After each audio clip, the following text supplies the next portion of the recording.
with epic music playing as though it were the movie Heavy Metal. That's true.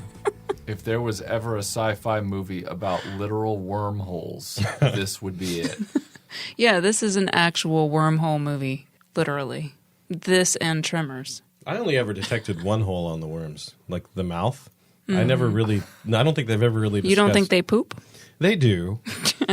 Spoilers, that's where the spice comes from.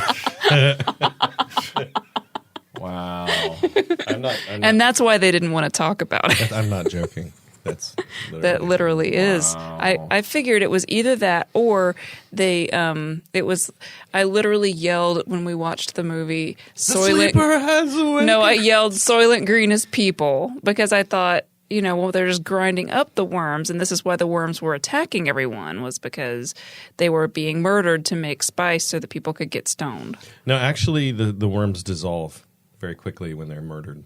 They just pour salt on them, and then they just sort of like salt and slug.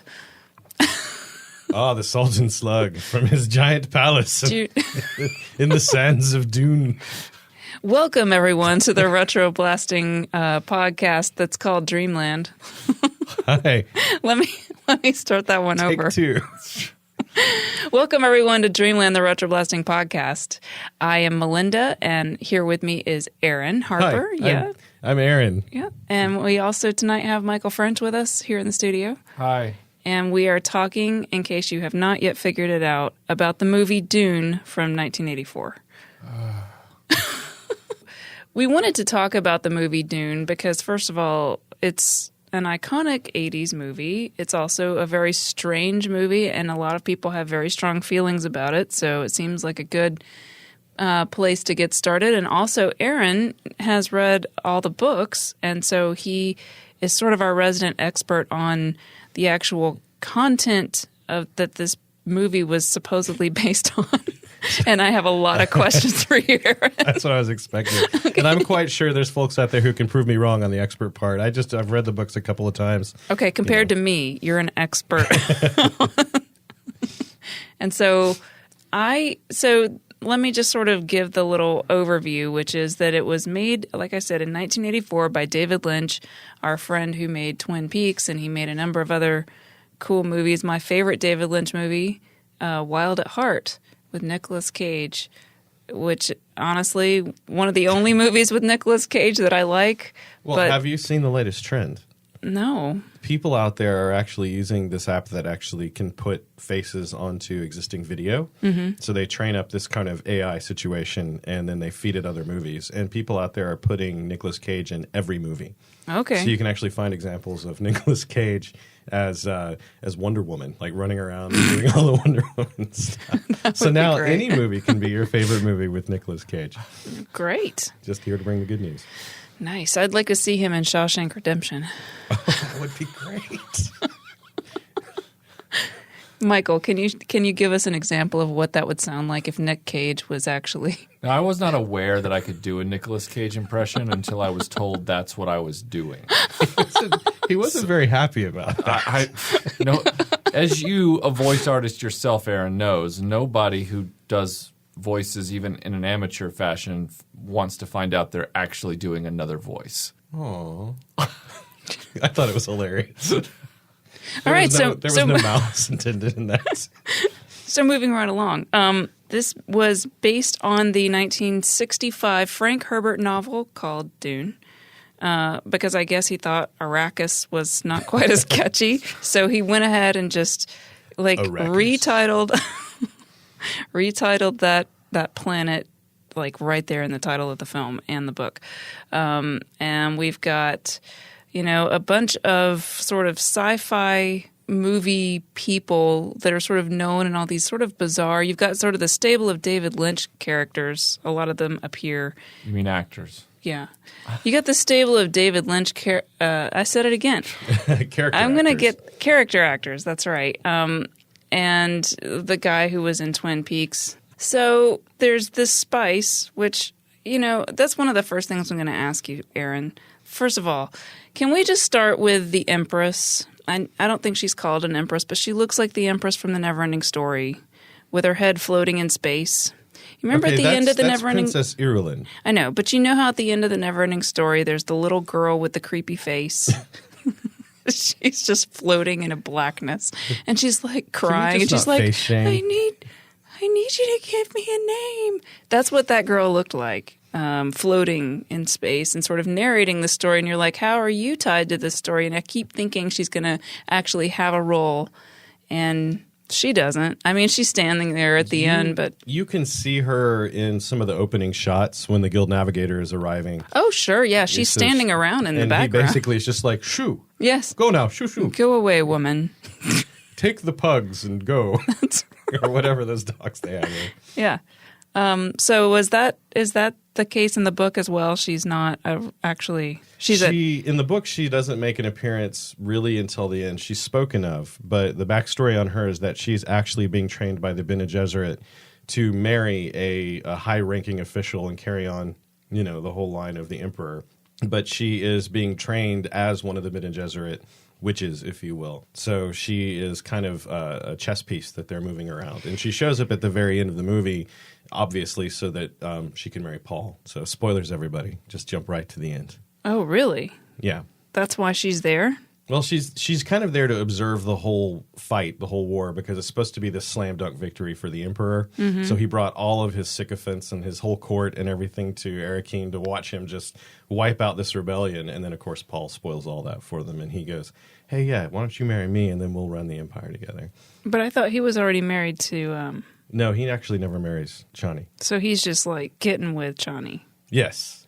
She's his concubine. He actually never has any physical relationship with Irulan. He marries her just for the political connection. Wow. But okay. and she actually very famously kind of lets Irulan know what for in subsequent books, kind of like Chani does. Yeah, she's like, that's my man. You don't mess with him. So everybody, let's just sort of say, if you haven't seen this movie, you're going to be really confused because we just jumped from the beginning to the very end. That's right. But also, I had never seen this movie, and Michael had actually recently purchased it on Blu-ray. On Blu-ray. Yeah. And you had watched it. I don't really know why, but you watched it before me. By yourself. When I say before you, like a month ago. Right, a month ago. Time. So you had already seen it like a month ago, and you weren't super thrilled with it, is that right? So let's take the Wayback Machine to let's do that. 1984 just briefly. Okay, good.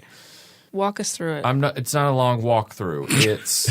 It's hey, there's this movie coming out called Dune. Mm-hmm. And I'm 6 years old, and I go, guys in black rubber suits in the desert, and I'm not interested. And then I saw the toys, and I was really not interested. I was like, I don't want something called a Spice Scout. I don't want something called a sandworm. Or a Thopter. Yeah, it's just a whole thing, and I thought, nope, not for me. And I never saw it. And then later on, as the years went by, and I got into high school and then especially in college, people are like, oh, you haven't seen David Lynch's Dune? And especially in film school. They're like, you haven't seen David Lynch's fill in the blank? And I'm like, no, I haven't.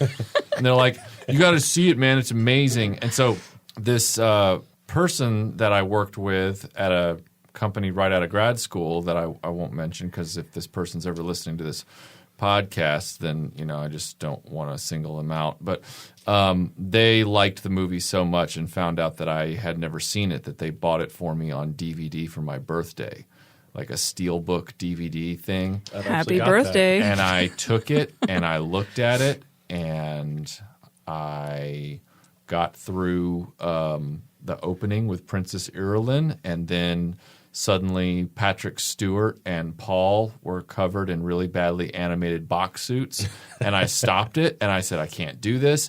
And I took it to Movie Stop for exactly $1, and I never looked back. And then there was a sale on the Blu-ray recently, and I thought, well, I'm trying to build my 80s movie collection for the purposes of our web channel. Might as well pick it up for the $7 sale and watch it. And that's when I did. Aaron, when did you see Dune for the first time? Can I really quickly, thank you very much for not making me watch it by myself and sitting through it again just a month after having seen it for the first time a month ago. Sure. Yeah, you get major cool points for that. Appreciate it. When did you first see the movie adaptation? Was it after you read the book or before? It was before. I was my grandmother was amazing, right? Oh. So she got HBO, and throughout the school year and everything else, she would actually record things that she thought that the grandkids would be interested on VHS, and she would put them aside for us. Awesome. So when we went out there in the summertime, we had this huge library of all the movies that had been on HBO that she thought we would think were cool. And so she actually recorded the unauthorized. David Lynch's name has been taken off of it, and he's been given this other pseudonym of Alan Smithy. Yeah. The version that actually had they pieced it together from storyboards and all kinds of stuff and added a ton. It actually had 2 credit rolls for the thing. And you could tell that the narrator was different. But anyway, this would have been like 1989 or 1990 when I got my hands on this and watched this 3-hour supercut of Dune. And I was immediately just sucked in because it was one of my first exposures to kind of big story sci-fi stuff. And I remember my parents sort of shaking their heads disgustedly and leaving the room because they were bored. And I just laid there on the floor and watched this movie until the very end because it's been very difficult to find copies of that cut because it was so reviled by David Lynch to the point where he won't even discuss. Well, all of it is Dune. reviled by him. Yeah, he won't even discuss the movie in interviews anymore. So you liked it. What was it about it that resonated with you think? Some of the things that really popped up for me early on was the description of the machine war that led up to it. So they just had little drawings, like storyboard drawings that they had sort of disguised as artwork that showed these masses of like literally torch and pitchfork holding, people attacking these robots. And I remember as a kid just being taken by the idea that our society could get to the point where machines ran everything, and we eventually had to revolt against them. So unlike Michael, and he probably would have thought, especially post-film school, that just showing storyboards as the beginning of your movie was kind of weak sauce. But being a kid, I kind of enjoyed that, what happened last night kind of breakdown of what had happened. And then I don't think it had the floating head Irulan intro. After that, I think they cut through that because she kind of runs over some of the same stuff. I could be wrong, though, on that particular part. It's been a while since I've seen that cut. And then it went into the story where the boxy shields and everything else didn't bother me as much. I don't know if I was fully understanding that was a force field that they used. But the movie itself and the story itself is actually very anachronistic. Because of the machine war, they took everything back to a very pre-high-tech society. So it's kind of like, Michael, you've been playing Fallout 4, and it's set in what feels like the mid to late 50s, except everybody's driving nuclear-powered cars. So this is kind of like that, where they're living in a feudal society, but everybody's flying hyperspace to these other planets where they have their own little kingdoms set up. And, just kind of that sort of political atmosphere. But I remember thinking that the guild navigators were just so alien and strange that it just was something that stuck in my head for a long time afterwards. You're all realizing, like, oh my gosh, Aaron's crazy. No. Everybody, look, I'm glad that we have someone that knows this movie backwards and forwards, because when I was watching it, I had no context, because obviously the movie eventually inspired you to read the book, whereas I have not read the book, and I haven't been avoiding the book. I've known about the book for a long time, but I just haven't gotten around to it. And when I watched the movie, I was just kind of like little things like, why is everything wet until you get to Dune? Like, they've got these guys like brooming water and scum out from under the navigator contrast container when he's being shuttled in and out of the throne room, and they all look like they're background guys in Hellraiser or something, and they're all brooming this. They took it to a really dark goth place with this movie that doesn't really seem that way or as much that way in the book. But to answer that question specifically, the guild navigators, even though they were portrayed as these giant pockmarked weird things, in the books they're definitely described as being post-human, unrecognizable, and actually very few people are ever allowed to see them. It just so happens that the emperor... So this is the giant fish? Yeah. Okay. And there's a giant fish in a coffin that is the size of a bus. Yeah. That they push in to the emperor's throne room at the beginning, and it's all shielded. And what you're saying now, if no one's allowed to see them, that would explain why it's shielded. And then as soon as they've got the doors all closed, they take the sides off this thing, and there's this floating fish that talks with gas colored gas coming out of his mouth. And kind of a disturbing design, if you think about it, for his face and everything else. That's one reason it kind of stuck with me, is because it was one of those really creepy things. But the whole point is that guild navigators start out just like regular humans, and they're taught vast amounts of mathematics, and they're fed a steady diet of this spice melange.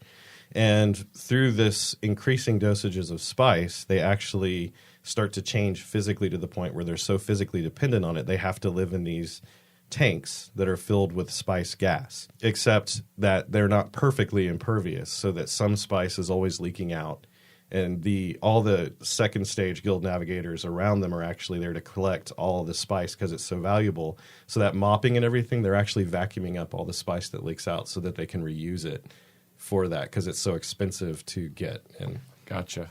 And if you pay very close attention to that scene, as they're coming in, one of those weird dudes on the left side actually trips and falls, and they just left it in the movie. You can still see it today if you go back and watch it. Like, he face plants bad, and everybody just sort of like gets in front of him so that it takes him off the screen. Even in the theatrical cut? Oh, yeah. I'm going back to watch that. I want to see that. You're going in for a third time. Just for that moment. Thankfully, it's one of the opening scenes, right? So right.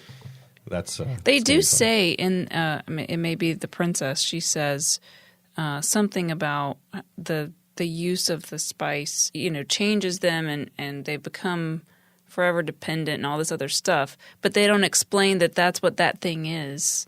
So it's in her long speech with all kinds of weird words. Mm-hmm. And thank God, all I can say right now is, so for me, one of the hardest parts of getting through this movie is the words. Mm-hmm. Because there's like 50% of the words used in this movie are not real words. So it's like reading Alice in Wonderland, like Jabberwocky, if you've ever done that, where half of it is made up words. Yeah. That a lot are of them hard are to based pronounce. on like Arabic concepts. Well, right. And you start getting that. But what's funny to me is you can clearly see as the movie progresses that it's going in that direction where there seems to be a lot of reference to Arabic religion and all sorts of things. There's no Middle Eastern people in the movie. None. Everybody's super white. Well, and what's even weirder is they filmed the whole thing in Mexico City. Yeah. So there's stories, if you watch some of the deleted scenes or some of the documentary stuff, they actually had to go over the Mexican desert and pluck plants and clean garbage. Like hundreds of hours doing that just to prepare those desert shots. Hundreds of hours, huge crews of people going out and making the desert look completely perfect and yes, there's nothing right, there. Exactly. Because the whole concept behind Dune is that nothing in the world can survive there. No plants, no people, very few animals except for in these craggy, rocky areas called sieges, where there's apparently some collected water and things like that, where animals can sort of figure out how to make it. Wow. Nice. So that scene you're talking about, the one where the guild navigator comes in, is actually prompted by the fact that guild navigators can travel through time by opening a wormhole, and it's very dangerous to do this. I mean, even thinking about it in regular science kind of terms, because you could run into a planet or there's something along the way that could destroy your ship. So in the distant past, they actually handled this by long calculations in order to make this trip. But these guild navigators, because of their spice reliance, have what's called prescience. And so they can see the path where the ship will be destroyed and pick the one that will actually be safe, which is the whole point behind why they take so much spice. One thing that means is that they can see a little bit into the future. And they have noticed that Duke Leto's sun appears to be this nexus where everything goes dark. They can't see past it. And that's why when they show up and talk to the Emperor about what he's doing, giving the Dune to the Atreides family and taking it away from the Harkonnens and all that, they tell him to kill the Duke's son because they're afraid of him. They don't know what's going to happen past that point. Because he's Anakin. It was one of the first instances of the idea of the one. And we've talked about this at length, I think, privately off the show, this whole idea that everything seems to focus around the idea of there being the one. The chosen one? Yeah. The one woman, the one girl in all the world to stop the vampires. Can I read a term paper about how this movie is essentially the basis of episode 1? Really? Yeah, I feel like as I was watching it, it just kept having a lot of parallels. I'm not saying that's a good or bad thing. I'm just saying, like, at the very beginning, there's all of this politics and trade disputes about trade embargoes and, you know, we want to get the spice and you can't have the spice and we've got to control the flow of the spice and It's sort of like the giant donut ship sort of keeping people from coming in or out of Naboo, and it's all really, really boring and really, really hard words to pronounce, weird foreign queens, and you know what I'm saying? Like, Yeah, it's just got, like, there's in the prequels, it's like the at least in the first one, the Naboo people, you know, Natalie Portman's character has that whole Asian motif. So instead of an Asian motif in this movie, it's more of a Middle Eastern motif that they sort of put in there to make it seem exotic and cool, you know. But it's just weird how, like, all the way through, it's very hard to comprehend the plot. The actual plot of this movie. There are moments that are really cool. They usually don't have much to do with the plot. They usually have to do with, like, some sort of weird moment or an aesthetic or a choice that David Lynch maybe made or whatever. He spent $40 million making this movie look as good as he possibly could, including retaining the likes of H.R. Giger to... You know, he kept him on from the previous attempt at making this movie to continue some of that stuff. And what I find interesting is Lynch actually chose to make this movie over making The Return of the Jedi, I think. There's another connection for you. Yeah. Right. So, and he had never read the book, didn't know the story. Well, there's a he Blade just Runner picked connection this. too, though, Yes, right? Because from Ridley Scott. Ridley Scott was previously trying to make this movie and then gave up on it and went to make Blade Runner. Yep. And he took a lot of the people who helped create the previous to him attempt to make Dune. So he took a lot of those people, including Giger and Foss and some other people, to help design the aesthetic of Alien. There's still, I don't know if it's a coincidence, but there still seems to be some of that aesthetic carried over into the Lynch movie. He spent, I think, a year working on this, including the original screenplay, or the screenplay that he started working on was written by Herbert himself, but it would have been 4 hours long. Right. And so they were trying to shrink this thing down, and I think his older brother died, and he went back to the producer and said, look, I'm not going to let this suck any more of my life away. The script is yours, do with it as you will. And then they brought Lynch in to do the rest of it. So this movie, like, was just a boondoggle on so many people's careers trying to produce this movie. And then eventually we got this fantastic beast of a whatever you want to call it movie. Well, you know, so this movie, not to go too far into like the play-by-play, because it would be really hard to try to do that, but... Yeah, that was toying with the idea for the show of trying to get each of you to do a brief synopsis of what you think happened. Oh, you know what? I think we should do that. Michael, you go first. I'll go. Okay. Do you want me to go first? Okay, so these navigators from... the planet Harkonnen, it seems like, are coming there to interrogate the Emperor because the Emperor knows that he's creating this scheme where he's going to give Arrakis back to Atreides. But he's doing that so that he can then allow the Harkonnens to come back in and mess up the House Atreides and take the planet back anyway. So it's like... that's kind of messed up because, like, wait, why are you even bothering to give the planet to Atreides if the Harkonnens already have it? This is so backwards. So then he tells the navigator that, and the navigator's like, well, all right, because we're afraid of that Paul guy who's the son of the dude from Das Boot. So you've got to get him killed. And he's like, what? And he's like, yeah, kill that guy with the big hair. So he's like, okay. So then we go into the world of Mahogany. It was a great anchor store in the 80s, and now it's a planet that Paul and his family live on, and it's this world of wood. No innuendo, like literal wood. And so, like, Paul's there, and then Captain Picard shows up, and Captain Picard's like, defend yourself, and then... For true. Yeah, for true. And they fight each other in these sort of like... he is going to do a play-by-play of the you know, whole they movie. fight each other in these kind of washing machine box costumes that are, you know...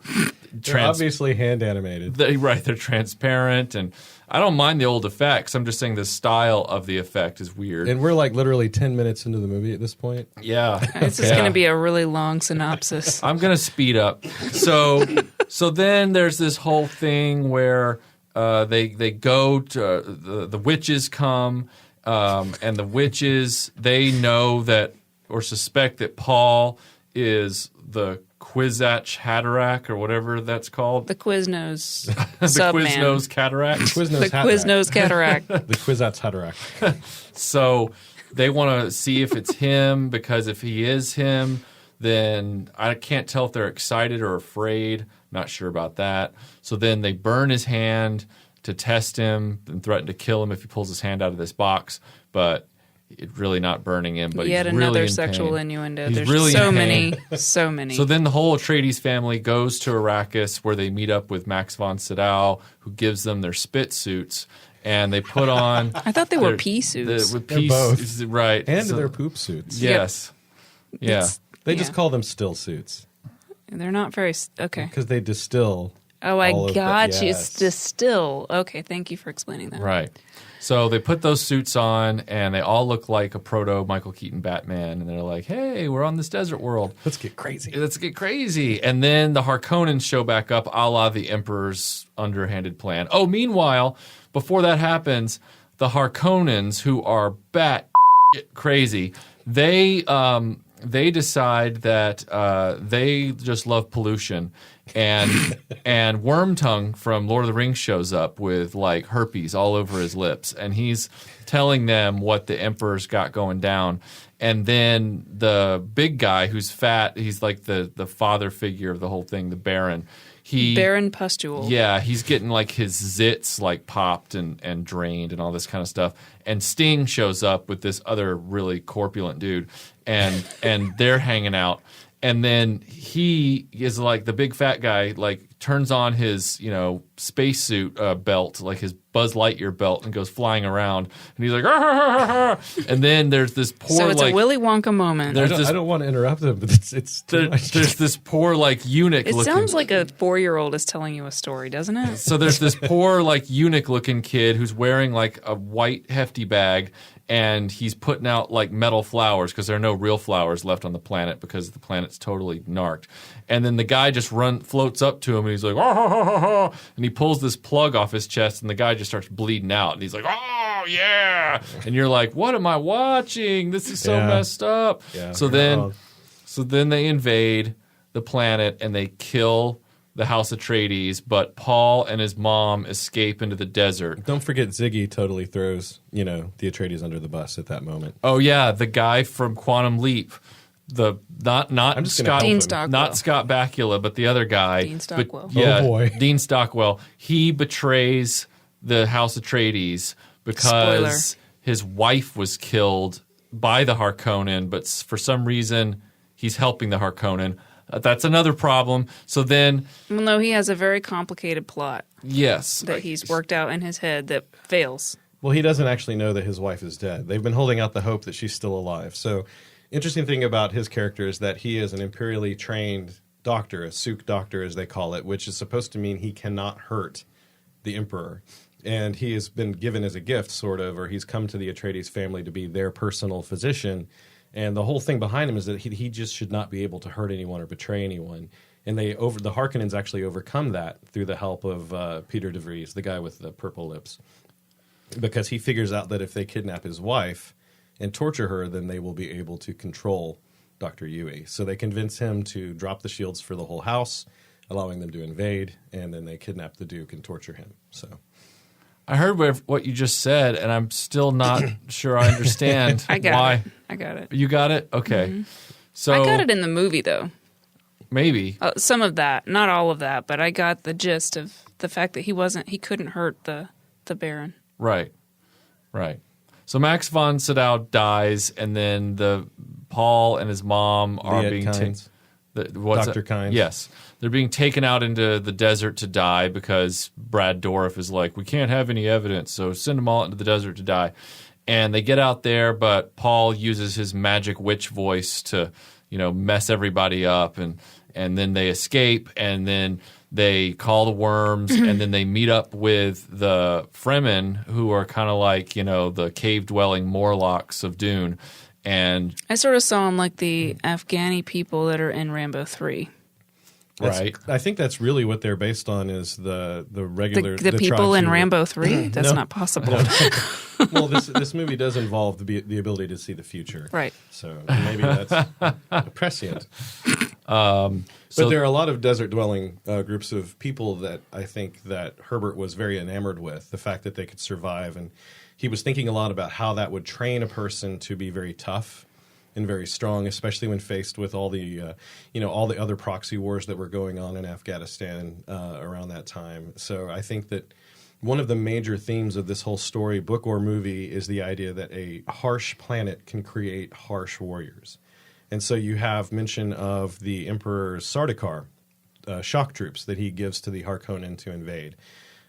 They have their own planet that is very difficult to live on, where they train these troops, and they were considered to be like the Green Beret, the Rangers, the elite troops of the Empire. But what they didn't realize is that an even tougher tribe was being trained on Arrakis, which is what, I'm sure you're getting to the point where Paul and Jessica escape to the desert, and they join this tribe, and Paul realizes that he can utilize these people and use them basically to retake Arakeen and to then go on and take over the entire known galaxy. So right, and that's when he starts teaching him this thing called the Weirding Way, which in the movie is this little Bionic 6 apparatus you wear on your wrist while you go and like make noises with your mouth, and then it blows up rocks. So and it's a good point right there to stop to. Okay. Because this is something I know those of you out there who have read these books religiously.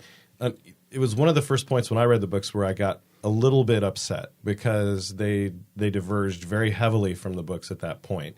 In the books, the Weirding Way is actually a fighting technique that is sort of this version of a martial arts that is far beyond anything that we currently have, that relies on the ability of the person practicing it to completely control all of their nerves and all of their muscles, which means they can go from being completely still to moving quicker than you can see to another position. They can fight faster than the eye can see. They would basically have to have shot The Matrix in 1983 because of prescience. To portray this. Well, but they seem like they're trying to go down that pathway in the beginning when he's putting his hand in the pain box. Yes. Because he's controlling his reaction to pain and understanding that it is, fear, the whole I will not fear, fear is the mind killer. That whole thing where I'm mind over matter is essentially. Which, by the way, I have used in my day-to-day life. Like I use work. it too. Yeah, it's super great. Fear is the little death that brings total obliteration. Mm-hmm. I will let it pass. When you're having a panic attack, I'm telling you, it works. You just say that over and over again, like a chant, and so it helps. Going to that scene, she was testing for his training, the fact that his mother, Jessica, was a Bene Gesserit trained, who had not been through the agony, if you will. And I'll get into that more later because I think you're going to eventually get there. Eventually. Yeah. I'm not even going to go at this point because I'm having this despairing moment where I'm realizing this probably needs to be about 5 podcasts. Yeah, I'm having that moment too because I'm like, but so the idea behind it was that this person was so physically tuned that they could move really fast, faster than anyone else in the fight, and just do all these crazy things. So like Neo, like you're saying. Yeah, it would have been like trying to film Neo in 1983. Okay. So to compensate for that, they created a device called the Weirding Module, which basically amplifies sound into a directed force. And there were only certain words that would actually work with it. Which is a metaphysical thing. If you have ever studied any kind of metaphysical, like the chanting to raise energy and things like that, it felt like it was more in line with that as opposed to what you're talking about, more of like a martial art. But you do pull down that, like, it's sort of like So you would have to have training, you would have to have great physical control, things like that to make it work. But it's sort of focusing energy where you will it.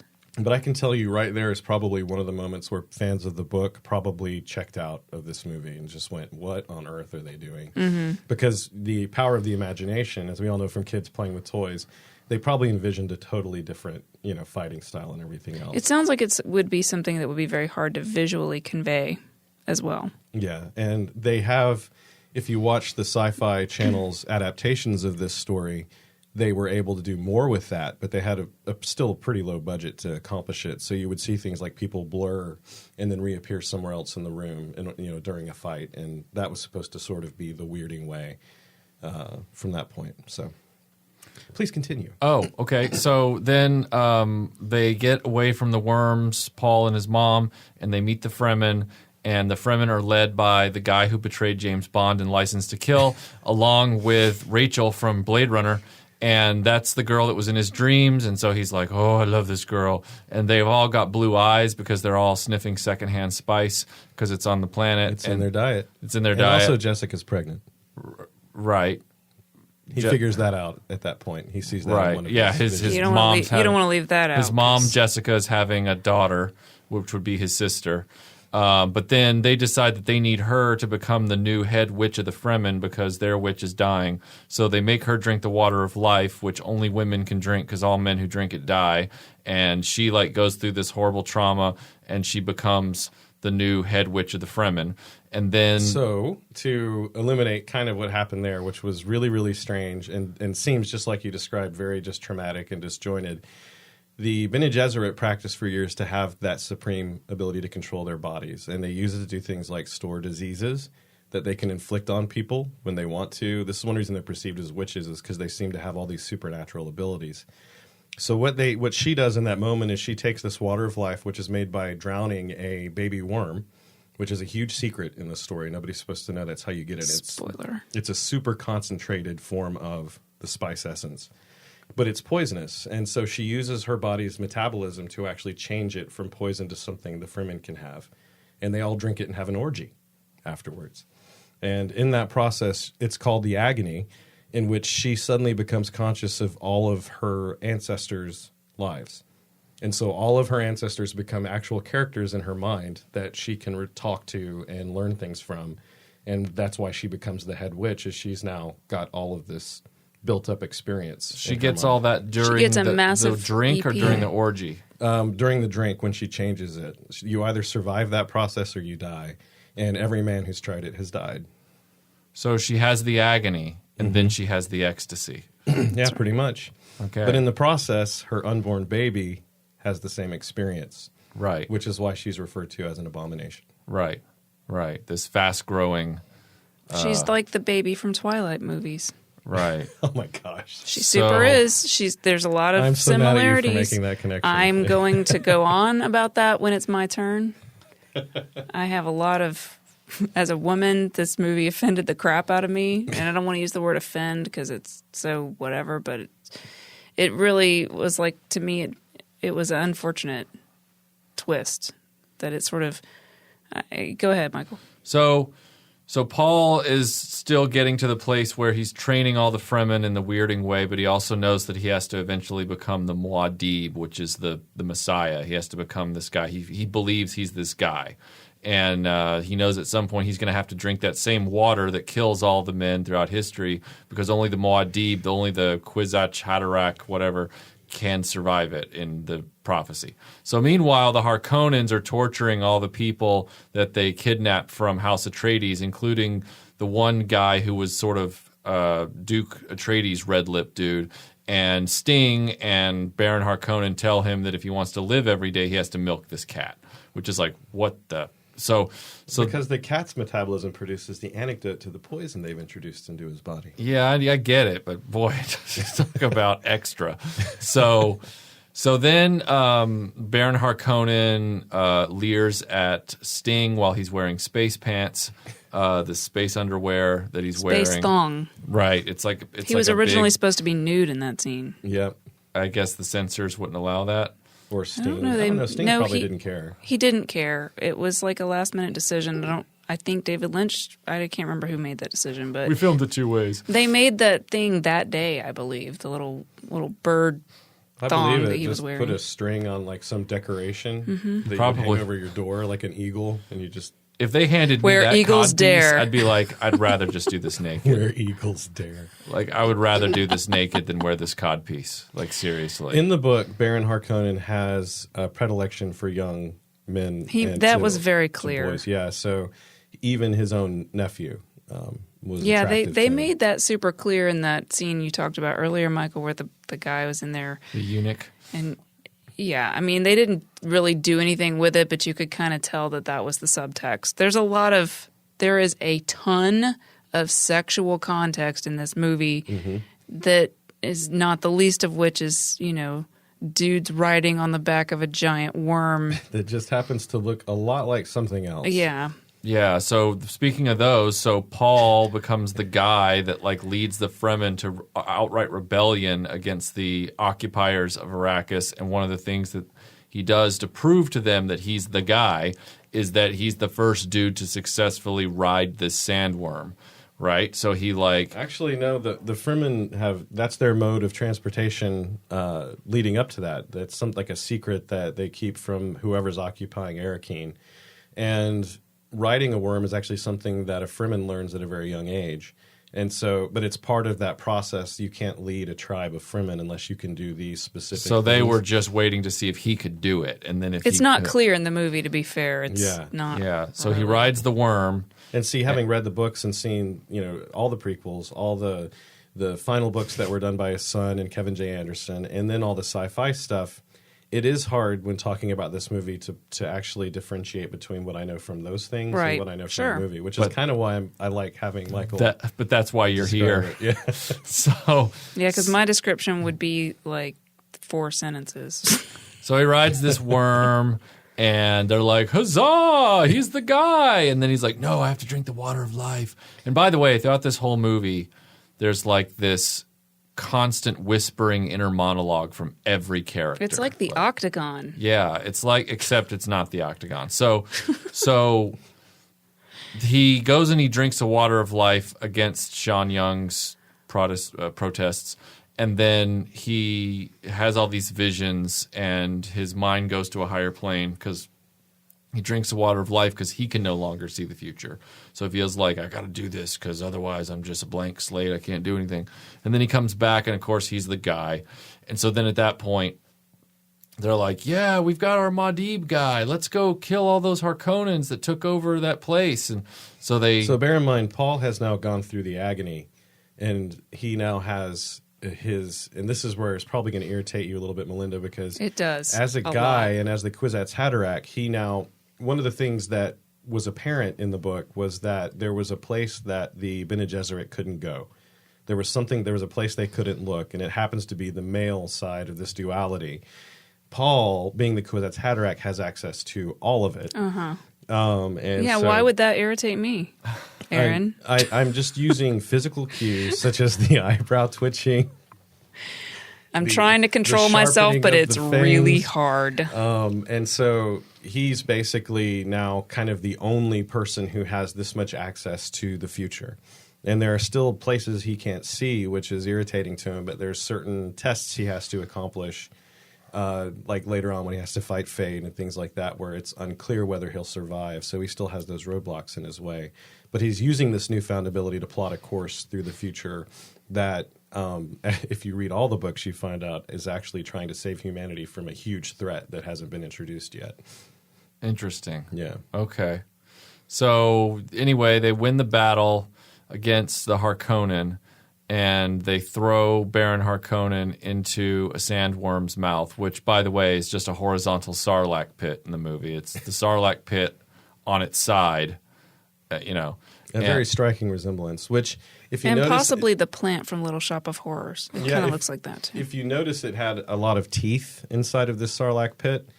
Those teeth are broken off by the Fremen and used as their knives. So their crysknives are actually the teeth of these worms. And then, he literally makes it rain. So the rain comes down, and he kills Sting in a duel, which is the moment where he sort of defeats the Emperor and then basically says, "And your daughter is now my bride." Right. And then he becomes the Emperor. Because I guess that's what happens. Does he say the daughter is the bride in the movie? I don't think he does. I think in the movie they just show her walking over to his side, right, and joining them on this dais. Yeah, but it's none of that makes any sense. If you're looking at her, which I was, because I was like, what is she gonna do? Is she actually gonna have a moment? Nope, she just walks over and then he's okay. Yeah, and the theme. And then he's Jesus. He's now Worm Jesus. Yeah, the theme of the books is very, very much she gets the shaft because she doesn't ever get to have anything from Paul. Well, that makes sense. I mean, she because does love him eventually. These books, and I don't know the books, but this movie was profoundly male. Yeah. Just clearly written in the 60s by a dude who had issues with women. That's all I'm going to say. Please continue. Yeah, it was definitely a very paternal system. I mean, you have emperors, that's another way of putting leaders. It. Yep. The women, especially in the Fremen, there's probably some competing points of view saying that it is nice to see how strong they were. You have instances in the book, which I don't think they bring out in the movie, of basically Chani, like Paul wakes up one night shortly, kind of in the middle of your description, and Paul hears a scuffle outside of his tent. And when he goes out, Chani has killed a Fremen who came to challenge Paul. And she was like, this isn't even worth your time. And she just dispatches him without even any effort. And, he's kind of like, no, you can't do that. I'm the guy. I should do this. And she's like, whatever. And just sort of like pushes him off and goes on about her business. Interesting. Go ahead. No, you're not done yet. So I am done. That's the end of the movie. No, it's not. You left out the whole thing with the little sister and the weird kid. Well, go ahead. No, I mean, so if you're done, my synopsis is much, much more simplistic because all of that detail is lost on me because I saw it one time. So what I got from it was there's this giant planet that's a desert. The whole thing is a desert, so it's like Tatooine, and it's got a ton of worms on it. They're like the Tremors worms. Kevin Bacon lives there, and I missed that part. Yep. So he's there, and there's a lot of worms, and apparently the worms either are the spice or they poop the spice, but the spice gets you high and also helps you travel through space, which could be a metaphor for being high. I don't know. Anyway, so they all want to get high, and so there's like 3 other planets. There's the Emperor's planet, and then there's like 2 other planets, and there's like the good guys and the bad guy planet. The good guys are sort of, Patrick Stewart's there, so they're the good guys. And then there's like the guy with the big hair. So, you got Picard and his crew. And then you've got like Thufir Hawat, who was their Mentat, which we kind of haven't talked about what Mentats are. The red lip dudes? The red lip dudes. The red lip dudes that are also like they have space herpes from liking the spice. That's an artistic choice for the movie. I don't know. Their lips are stained purple in the books because they take a kind of a variation on spice to elevate their minds. But part of the reason or part of the fact that we had to I say we like I was there. It's obvious I enjoyed this sci-fi story. But after overcoming the machines, there is now a prohibition on having thinking machines. And so all of their needs have to be handled by these humans who basically work as their machines. So Mentats are their human computers that do all their calculations and help them with strategy. That's very helpful because... That's why Harkonnens have one. Piter, who's a twisted Mentat, they say in the book. Like he's See, I thought that the space herpes people were like all the Harkonnens. Like the way that they present it in the movie makes it seem like the people on that planet all have the space herpes. And yes, I'm going to keep calling it that because fine. Honestly, I can't remember all these words. But there was the red lip dude that was with I know, Paul. And that's why the whole time I kept thinking, is he going to be the traitor? Because that's going to be really obvious because he's like one of those Harkonnen dudes. But he's totally not. So there's like this whole other thing that totally went right over my head when I watched the movie. There's all these different schools that were founded, and if you did get a chance to catch this sort of bastardized version of this movie, they do go into more detail about these different schools. So the Bene Gesserits focused on biological improvements in the human race. Like they were a breeding program, essentially. Well, they made that clear in the movie. Oops, sorry. They made that clear in the movie about this whole breeding thing and how you're not allowed to have sons because the Jessica chick. So there's a reason for that as well. Yeah, because they were one level away from the Quiznos dude. Yeah. The Quizno dude. So Paul was supposed to be the next generation down. Right. Basically. Ultimately, there's going to be a chosen one. There's a prophecy, whether it's a prophecy or whether some giant fish guy like sort of saw ahead and saw something bad's happening I see like Anakin is going to bring, balance to the Force, but he's also going to destroy everything, so don't train him. It's that kind of thing where it's real vague, and you're like, all right, so the fish guy says, we want you to kill this Paul guy. So you're like, all right. So then you see the Paul guy, and he's the Duke's son, and so you're like, here's our hero. And sure enough, he goes to the Dune planet. The bad guys try to stop him, and he defeats them. And then he takes over this feminine mystery cult, and he becomes a better woman than all the women who have gone before. He takes their power and makes it useful because he's a man. And then he brings balance to everything. And he totally says, screw all of you guys who are on drugs. I'm going to control all the drugs, and you can't have it. So he's like a supreme drug lord that is like, I'm going to control everything because you're all addicted to the drugs, and now I'm not going to let you have any. So I have mastery over all women and all the drugs. So I'm ultimately the baddest drug czar that ever lived. And that's what this movie is about. There you go. It's basically Scarface. Scarface in space. Right. Scarspace. And if you watch it, you can see what happens. If you do drugs, you get a lot of like boils on your face, and sometimes, you're really ugly and gross. And man, this movie really did not do the source material any justice. I'm just sitting here listening to you two, and I'm going, wow, so this is what it would have looked like if I had read the books and been probably in my 30s when I saw this movie. Well, in one respect, though, it's you make it sound way more interesting. To be fair, that whole machine thing sounds. That's because he's talking about the book, right? Exactly. So the books probably are just really awesome. I'm not going to say that the story itself is the most enlightened when it comes to male-female relationships, but they're certainly not cast in the same light that they look. Yeah, like I was trying to add another level to what Michael already covered. When I watched the movie, the part of it that I really did enjoy was the whole. So I read Mists of Avalon and got really, really into that, and then that's what it reminded me of. Was all of the quote unquote witches in this movie are very similar to the Morganas, like all of the ladies who lived on the island, and they were priestesses, and they were very, very. I've actually started that book, but haven't finished it yet. Yeah, so it reminds me of that, and so. From that perspective, at the end, having a man take that power would be absolute sacrilege in the Mists of Avalon and in that whole thing. And so I'm just sitting there going, what? No! And then, so I do have to make the point. So we didn't really talk about this, but Jessica, who is the Quiznos guy's mom, Quizno guy who has the big hair, he looks kind of like he looks like the guy from the Battlestar Galactica show in the 70s. Are you talking about Kyle MacLachlan? Yeah.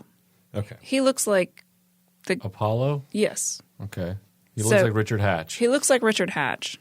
He looks like a Renaissance Richard Hatch. I think he looks a little better than Richard Hatch. I don't think so. I don't know. Kyle MacLachlan went on to be in some pretty distinguished films. Anyway, so his mother is pregnant. The Duke, her husband, gets killed, but she's pregnant with his baby, and because he's all like the man, he's the king of the worms, he can see that she has a baby in her womb. So anyhow, that baby turns out to be a daughter who, like you said earlier, Aaron, sort of absorbs all of that knowledge from all the other priestesses that came before. And if you haven't read the books, it's okay not to know that. The following book actually, it documents her decline into madness and fully explains why. And I'm willing to go as far as you want to into some of these details. But I'm thinking, if anybody hasn't read the books who's listening, I don't want to. I've probably spoiled some things, but I don't want to go too far.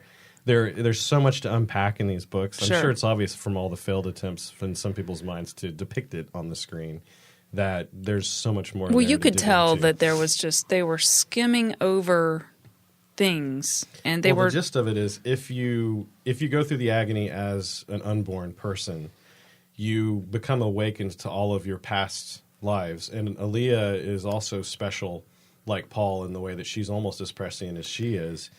She's almost as powerful as he is, actually more powerful in certain ways. Wasn't there a singer who was in an interview with a vampire movie named Aaliyah? Yeah. Okay. That's true. Just sorry. That's all I was thinking about when I was every time movie. they said her name, I was like remembering that bad Interview with a Vampire sequel. It was not good. It was bad. But the gist of it being that if you are awakened to that before you have developed a personality, you are at risk of other personalities from your past taking over. And ultimately, when or if something like that happens to her, it's a really bad person who takes over her personality. And that's why the Bene Gesserit fear them, is because they have the potential to be the most dangerous things in the universe because of that. Because all the bad things, all the greedy, sociopathic people from their past basically express themselves and fight for the ability to use that person's body to affect the new world. So now I'm going to take a little detour really quickly into Twilight Land.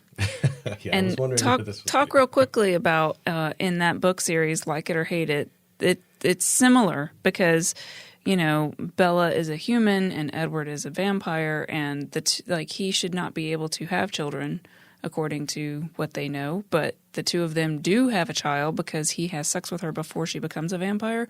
So something happens, and so they have a child who is half human, half vampire, and it grows really, really fast, similar to Aaliyah in this movie. Mm-hmm. And she has a very otherworldly look about her face, which in the movie looks really, really terrible in the Twilight movie because they put this weird CGI effect over the little girl's face, and they do a weird thing with her voice that again is similar. They do something weird with this girl's voice. They dub it. Yeah, it's so off-putting and weird every time she talks. And the kid looks like she's probably 8 or 10 years old. She was 4 in the book. Right, reference. But this little girl is definitely not 4. But they dub her with an adult, I guess, to sort of make the point. Sound like a child. Yeah, so it's just weird, and it reminded me so much of that because in the vampire, the whole last book, the heads of all the vampire people are there to kill all of the vampires because they think that they have sired a child. They think they've turned a child into a vampire, which is absolutely. By the way, if you haven't read the Twilight books. I'm not going to give away what happens, but I'm just saying that is what they're all mad about. And so because they fear that, and it's like this horrible, horrible sin, which is kind of like weirdly similar. Yeah. I don't know. If you're ever inclined to read these books, if ever, just know that there are thousands of years of stories that get told from the first Dune book to the last one that Frank Herbert wrote. One of the characters, Paul's son, actually ends up ruling the universe for literally thousands of years because of reasons. Was he a giant fish by the end? No, but he was big. We'll leave it there. And then what's interesting is post that, so you kind of have the situation like you have with Luke Skywalker, where everything seems to revolve around the Skywalkers for the Star Wars films for a while. At some point in the book, that kind of stops, or in the series, that kind of stops, and it then becomes more about the Bene Gesserits as an organization, the Guild as an organization, and you have books like Chapter House Dune and Heretics of Dune, where the main characters are actually female Bene Gesserits, and they're fighting another threat that's become apparent in the universe. And so your main characters stop being Atreides, they stop being that family and actually become kind of, I guess they're not called Atreides, but everybody's sort of descended from them for reasons I don't want to go into in case you read the books. And I guess I better stop there because I'm realizing that this is one of those serious icebergs that if you let Aaron run his mouth for 3 hours straight would just keep finding little details to expound on. So it seems like again, one of the biggest problems I would have with trying to read the books or even seeing the movie is the absolutely bizarre words. And I, even having heard you say them during this podcast over and over again, it's really hard for me because I have a hard time with normal names like Joe and Jim and Sally. I can't remember people's names. Is, why your hero's name is Paul. I know, but Paul, every time I heard Paul, I kept going back to the Mystery Science Theater werewolf movie. Ringo wrote a song. Paul, is you being in this place? I just kept hearing, is you a werewolf, Paul? Well, okay. Which would have been awesome if he had been. So because some interesting points that might help a little bit. The Harkonnens are all blistery and disgusting looking in the movie. In the books, that's not really as apparent. Now, Baron Vladimir Harkonnen is actually horribly diseased with sexually transmitted diseases. And that's why he looks the way he does and why he has a lot of problems. He's described as being more corpulent and ugly for other reasons than just being like drooling pus out of his face. spitting on people. But basically, in the past, and this is actually explained more in a prequel, he sort of forces a Bene Gesserit to, or I'm sorry, let me rephrase that. The Bene Gesserit forces him to sire a child with her. And he is so hateful and cruel to her that I remember I told you they could store all known diseases in their body as revenge because of how cruel. So she gave him the curse of the Pharaoh? Yeah, she gave him literally every sexually transmitted disease possible to in that moment because of how mean he was to her. So she's like an STD wiki? Yeah. Okay. Yeah. And she doesn't have to. It's just if she doesn't like you. Right. That's something that she can do to you. Right. But he was needed for part of their breeding program, and the Bene Gesserits basically forced him to help them sire a child, and he was very mean, and in revenge for that, she imparted that gift to him, which is why Fade is so described as being so svelte and so beautiful of a person. That's actually more like what Baron Vladimir Harkonnen would have looked like had that not happened to him. So he is so big and needs the suspensor belt to float because of, all of those, manifold diseases that were given to him. But the other thing, you mentioned their planet being just loving pollution, that is actually a feature of the Harkonnens. They overuse their planet to the point where... So they're like humans. Yeah, they destroyed all of their natural resources. The planet used to be actually very beautiful and nice, but now it basically rains oil, and you have to have this heart plug to survive, breathing the air and everything else there. And they were kind of doing the same thing to Arakeen. But additionally, to help explain why the Emperor was so interested in destroying the Atreides is because the Atreides family, one of their traits and one of the things that the Bene Gesserits wanted to breed into their own program was their ability to inspire loyalty in people. And so Paul's father, Leto, was actually so popular amongst all the other houses that the Emperor was starting to feel threatened by him. And so he offered him Arakeen as a gift of his, high esteem, with the plan of then secretly supplying his crack troops to the Harkonnen to go back and destroy the threat, which is reason number one why the Guild showed up and going, what are you doing to the Spice World? Because, the Spice Girls are awesome. World. I was like, Spice World. So there's a lot more stuff like that. If you guys have questions that I could probably clear up if we haven't run out of time. I have one final question, if that's all right. Of course. Why do you think, knowing as much as you know about Dune and also the movie adaptation and the miniseries, we didn't even touch on Jodorowsky's Dune very much, which that's a separate podcast. I mean, we'll be revisiting this topic. Not me, but you guys might be revisiting this topic, I'm sure. Poor Michael. I'm just kind of like, I don't know how much Melinda really wants to go further. Well, there's a lot of stuff to talk about with this franchise. So, all that being said, you've got the sci-fi miniseries, you've got the David Lynch movie, you've got the original books, you've got Denis Villeneuve, the guy, I butchered his last name, who just did Blade Runner 2049. Mm-hmm. He's working on a new adaptation of Dune for the big screen. Which makes a lot of sense. Right. It has a weird symmetry to it, doesn't it? Yep. Because after seeing... That's what I said. I saw Blade Runner years after this. Given the way Blade Runner was, my parents didn't let me see that movie, until I basically was old enough to rent it for myself.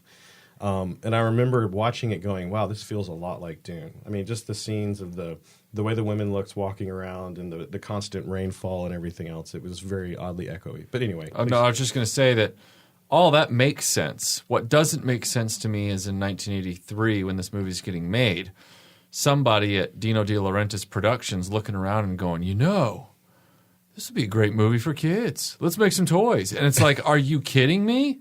Why do you think they went down that path with that? Because it didn't work. Star Wars. Yeah, I think it would have to be more of a boardroom call where they were like, hey, maybe even to get the movie made, they had to get more funding from people, and they were like, all right, but you're going to have to sell toys. I think, too, it's like what Tom said in our last episode about the Dark Times. I think it was in that episode where he was talking about right after Star Wars came out, there were all these other movies starting, 1977. Then there were all these other movies that were space-themed and space fantasy type stuff, which this falls very solidly into space fantasy. Yeah, especially with the feudal system. Exactly. And the reliance on blades. Yeah, it's not sci-fi. It's not Star Trek. It is straight up fantasy type stuff. And so in that sense, if you're looking at it like it's not set on Earth, it's not tied to Earth like Star Trek is, it's not people from here exploring. It's What's like this. What's funny is Dune is actually our future. Yeah, it's the future. But I mean, it's kind of this whole. Maybe I should have said that sooner. But so it's sort of, I can see from a corporate executive viewpoint, like you were saying, Aaron, if they're just going, well, we've got, whatever other movies that were space themed that were coming out around that time, this seems big. It's got like this dense mythology like Star Wars did. It's world building. It's all this stuff. It's weird, like the characters are weird looking. Let's make some toys and just see if we can make a quick buck on that too. Yeah, that's what it seems like. The art from the movie did not lend itself at all towards making toys. I didn't think any of that stuff really looked like something I'd want to play with. It was not Spice Scout. The sandcrawlers looked, all that stuff just looked a little bit chunky to me, and I think it made sense in the aesthetic of the movie. But it's for something I would sit down next to, some Imperial scout ship from Star Wars. It would not make any sense to me. Right. It's like, oh, yeah, Mom, for Christmas, I want this thing that helps with intergalactic, commodities commerce. I want this big trawler that just collects spice. It's like, well, what's what? funny, and we're missing a voice here because a good friend of ours, Tim Witten, also shares the same kind of love, but on the other side of the coin for this movie that I do. We debate endlessly about a lot of things, whether they're good or bad or whatever. He went on to, and sorry, Tim, if I'm speaking out of school, he went on to love Command and Conquer and games like that. So things like the gathering of resources, the machinery involved in it would have actually been, very interesting from a certain perspective. So I could actually see as a toy, you could have your Star Wars toys set up with like the garrison and the war machines. But then supporting them, you could actually have another set of toys that would actually be mining things from the surroundings. You're right. You can have it. I just don't see myself sitting in the floor playing with it around the duck blanket. Like I can't see myself being like, and now I'm going to spend 3 hours on my Saturday just pretending to collect spice. Like which is ironically what we did when we played Command and Conquer. It spent 6 hours collecting. But that's more of a game for older kids. That's so, true. Yeah, so you understand the importance of resources. This movie and this book spawned Command and Conquer style video games that were actually very popular, probably more popular than the movies were. Right. Just for that reason, because they introduced a concept called hydraulic despotism in the book, which is the ability, like they talk about frequently, to control something means that you can control the people who are dependent on it. So if you think like water, if you can turn the water off to a city, then you can now control that city through what they call hydraulic despotism. And this is where this book kind of does lose a lot of people, is this endless discussion of how you would manipulate and control large societies, whether it be how they think or how they eat or whatever else they do. So I think one other point that would make a lot of sense or help make a lot more sense of what was going on, you may have missed that Aaliyah, when she's done being the Queen of the Damned, refers to Baron Harkonnen as grandfather. And if you remember earlier, I mentioned that the Bene Gesserit forced Harkonnens to help them create a person. That person actually was Jessica, Paul's mom. And so that means that Jessica was Baron Harkonnen's daughter, and he didn't know because they kept that all very secret. So they made the baby, but they never told what happened to it. So she didn't even know that Baron Harkonnen was her dad. And Paul didn't know till he could see through space and time that Baron Harkonnen was his grandfather. They just left that out of the movie. Yeah. Well, I mean, other than that one line where she calls him grandfather. Right. Grandfather. Right. So. Oh, the little girl does. Mm-hmm. Oh, interesting. Okay. Yeah, see, that went right by me twice. So. Well, it went by me too, because by that point my brain was very saturated by trying so hard to understand what the hell was going on. Yep. And unlike Michael, I'm a person who tends to have to watch a movie several times, especially if it's a dense movie like that, to really get all the parts of it. This movie, I feel like I'd have to watch like 20 times to like get it. And I don't even know then if I would get it, because there's some stuff that seems like it would be like if they did the entire Lord of the Rings trilogy, but just made one movie out of it that was 2 hours long. This was supposed to be 2 or 3 movies. When Ridley Scott was working on it. Right. So, it is a movie that suffers from the shorter format. And it's why the sci-fi versions did so well, even though stylistically they had to make some big compromises. Yeah, I almost feel like work. they would need to, and I don't know, I think you mentioned this, but I don't know how much some of the visual look of the environments and the costumes and all the things were described in the book. If there was any latitude for sort of more creativity visually, I feel like making things a little bit more distinctive, because you've got these really dark, everything is dark and dreary and it blends in with each other. And so if you could have created something that was a little bit more, each group of people kind of more distinct and more visually varied to show all of the variation that's there in all the cultures and all the stuff, I feel like it would help sell it as a film, because film is visual. There's not a lot on the screen for me to see. It's just very... They took that too far in the made-for-TV version for Dune. The costume designers were clearly just like, I could do whatever I want. So the costumes, they go way out there. Oh, sure. You could definitely make it really hokey looking. It was. It was not good. So when they did Children of Dune afterwards, they reined everything back in and applied a more modern sci-fi style to that one. Right. They still had to make some compromises there, but they drew a line in the sand and those two things stand separated. Possibly literally they did. Yeah, the actors carried across in some cases. Some got replaced. But, there are other things in the book that are left out of the movie. They get lip service. The Guild Navigator makes a reference to there being many new machines on Ix that are better than the Rechase. Mm-hmm. Those are 2 other houses of the Landstrad, or the royal families. Those are 2 other planets that are not the Harkonnen, not the Arakeen. Then you have Ix and you have the Rechase, and there's other smaller families. So there's actually like a whole cast of it's almost like the English feudal system of just different lords and barons and things like that out there that all report up to the emperor. But Ix is special because they focus on building machines that don't break the prohibition, and they skirt a little bit over that line. And so they come into play a lot more later on. So it's interesting how much they left out and how much I hear when I watch the movie. So that's really why I enjoyed getting you guys to describe it, is because I can now realize that why people gave this movie such low marks. I've read a little bit about the impact of the behind the books, like what the point is, and that Frank Herbert is really into ecology and conservation and all of these types of things, and how, like what you were just talking about, how all of the social structures really meld together to interact with how ecology is handled in different societies and all this kind of stuff. And as an anthropologist, I love that. Like, I love the ideas of all of that, and on like a globalization level, like you look at how things are moving now and the intersection of all of these different cultures coming together and how it's affecting our earth and all that kind of stuff. So the concept of it is great, but his mind seems similar to, like I said a minute ago, like Tolkien, or even someone like L. Ron Hubbard. Yeah, and they were kind of contemporaries in a way. It feels like this guy could have created a religion like Scientology and made up all of this stuff and just told people that this was the religion and that he was the worm god.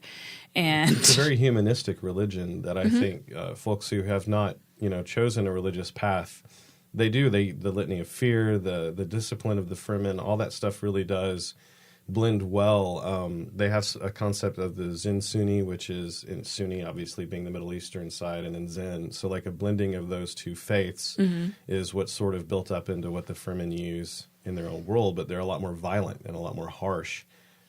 in a lot of cases, because wasting water means that people could die. I mean, literally just spitting on the sand is considered either a great honor or a huge mistake that you would be in a fight over pretty quickly.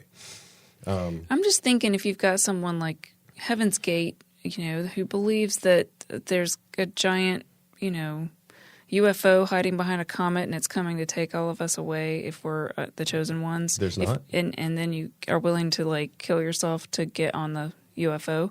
If you can convince people of that or Scientology, then you could definitely convince people of this, because it's so complex. It feels like, if you pay me an extra $1,000 a month, I will reveal to you the secrets behind being a Jesuit priest. No, a Bene Jesuit priest, whatever you're saying. Right. That word. Bene Gesserit. That. It sounds like Jesuit. It does, and they're a very monk-like society. Yep. Of all females that are wildly more trained and smarter than the average Joe. That's why there's so much focus of the Gom Jabbar, which is where she puts his hand in the box. Ganja bar? Gom Jabbar. Oh. To test if he's a human. It's because they segregate humanity into their genetic traits, and they look down on people who are of poorer stock. When you really think about it, our heroes in this book are not heroic. They're despots. They're tyrants. Even Paul, when he becomes... seeing that, I did not like Paul at all. Yeah, well, Paul ends up being a tyrant who leads a jihad across the universe and kills millions and billions of people. You could see that. You could see it forming in the... he's like, I now control all this, and I'm now the emperor, and I'm everything. And I was like, wow, okay. Yeah, I mean, it's a very hard to get fascist behind. society where the government is also the provider of all the industries, which is why Ix makes machines. The Atreides family made whale oil or something like that. So they were harvesting something from that planet of Caladan where they originally were. Then you have the Harkonnen who were getting the spice or making machinery on their homeworld, so on and so forth. They all have a role in society, and then Paul kind of takes over all of it. In this movie, though, are you supposed to be happy at the end that Michael as a film person, as a viewer, or am I supposed to be happy that Paul succeeded in his quest? Because he kind of seems like a jerk. I mean, I guess you're supposed to be happy on one level because he's positioned as the protagonist of the story. Right. You certainly don't want Baron Harkonnen to be the guy. Right. And you certainly don't want the Emperor, who incidentally was the actor that rapes Lawrence of Arabia in Lawrence of Arabia. You don't want him to be the guy. But, It's okay. He could have been Salvador Dali. He could have been. In a previous incarnation. I understand what it's like to walk away from the movie feeling a little cold. You're just kind of like, oh, okay. The real hero of this story is humanity itself as a whole. I didn't see a lot of... I mean, I would say the only people that I like in this movie would be Captain Picard. Well, Gurney Halleck. Everybody loves Gurney Halleck. Duncan, Idaho is pretty Captain cool. Picard is Gurney. Oh. So I don't know any names, because Gurney names Halleck in this movie are was impenetrable. a Harkonnen slave who was hunted like prey by the Harkonnen families for fun. And I mostly who just escaped. liked him because he was Patrick Stewart. Yeah, and as an ass go I to my labors. And I like, quoting the Bible and stuff. And then I like Jessica. He does that a lot in the books, too. So I would have been okay if Jessica was the head of everything at the end. Yeah, she is pretty powerful in the books, and the Bene Gesserits don't take a back seat. But, man, I could keep talking about this. So if you keep asking me questions, I could tell you so many things. Well, it sounds to me like there's a few other segments of this franchise's history that have to get discussed at some point. There's the books, there's the sci-fi adaptation, Sci-Fi Channel adaptation, and then there's also the Jodorowsky's, whatever the Jodorowsky's one. Jodorowsky's, yeah. And that's a good documentary if you haven't had a chance to see it. I'm not entirely certain that would have been better or worse. It's hard to say because it never got filmed. It got everything up to that point. But it would have been just as much of an acid trip as this movie was, I think. Yeah. And the director had his own problematic issues, just like Lynch ended up introducing some problematic issues visually and story-wise into this. So we would have had just as much fun talking about that, probably. I'm sure. So, Melinda, is it possible that if Dreamland had credits at the end of every episode, like a Bond film, would the credits for the end of this episode say, Dune discussion will return in, you know. We make no promises. I mean, yeah, it certainly, this is such a dense amount of information. Even the movie, which was much longer than this podcast, could not adequately cover it. No, because I mean, all the little side trips I took. That's not even covering all the prequels and the sequels and just the main book. Yeah. The movie did not sufficiently explain what the hell was going on. No. And I was really, really concentrating really hard. And Michael is extremely smart in terms of film, and he watched it twice, essentially in a row, and still couldn't really get all of what was happening. So what I'm saying is, it is way more hard to get than something like Blade Runner, which is known as being very slow and dense. Mm-hmm. And so, yes, there's a ton of information. The question is, how to approach it and what do we want to say about it? Because it seems like you'd have to make it more bite-sized because it is just like, it's like a wormhole into infinity. Now, we're not being sponsored by, but I will suggest if you are interested in this, I mean, you can always read it the old-fashioned way, but Audible has a great production of it right now where they have multiple cast members. So if you've listened to a Star Wars story through Audible and they have music and sound effects, they've started to go down that path. They aren't as good as the Star Wars ones, but they have the multiple characters voicing. That's cool. A lot of people that you've heard in a lot of other books if you're an Audible fan. And in prep for this show, I re-listened to this story again, which is why a lot of this data is kind of fresh in my brain. But I would recommend that. And I can't speak for all of the books in the series being broken out. It's like it took forever to get American Gods with a full cast, right? So they probably just picked the signature book. But that's a good place to start. And you'll understand a lot more about what was happening if that's your bag. If that's the kind of book you enjoy reading. Right. Cool. Great.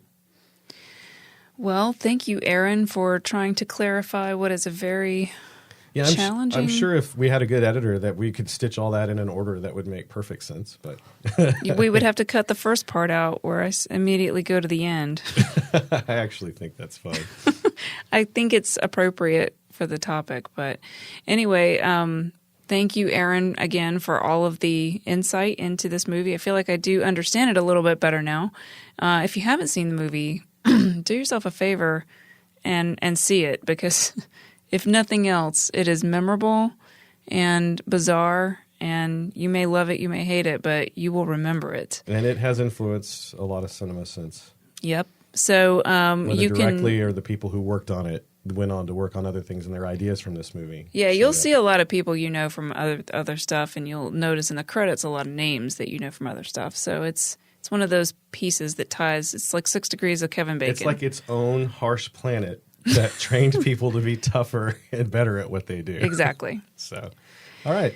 So if you want to find us, you can find us at retroblasting.com/dreamland. And you can find us at RetroBlasting on YouTube. Check us out there. We're doing a live stream tomorrow morning, which will already be Saturday morning. Oh, it feels like Friday. Sorry, I've been on an airplane all day. I'm jumping on one tomorrow. Yeah. So, but we'll be doing a live stream. We're doing those every other weekend, so those are kind of fun. And any cool stuff coming up, Michael? I'm working on Star Wars Follies 13. Episode 13 of Star Wars Follies. Cool. And then I'll be doing some little videos, and then I'm going to be tackling a little cartoon called Chuck Norris's Karate Commandos. Sweet. Mm-hmm. Sweet. So. All right. Well, thanks everybody for listening, and we will catch you next time. See you later. Bye.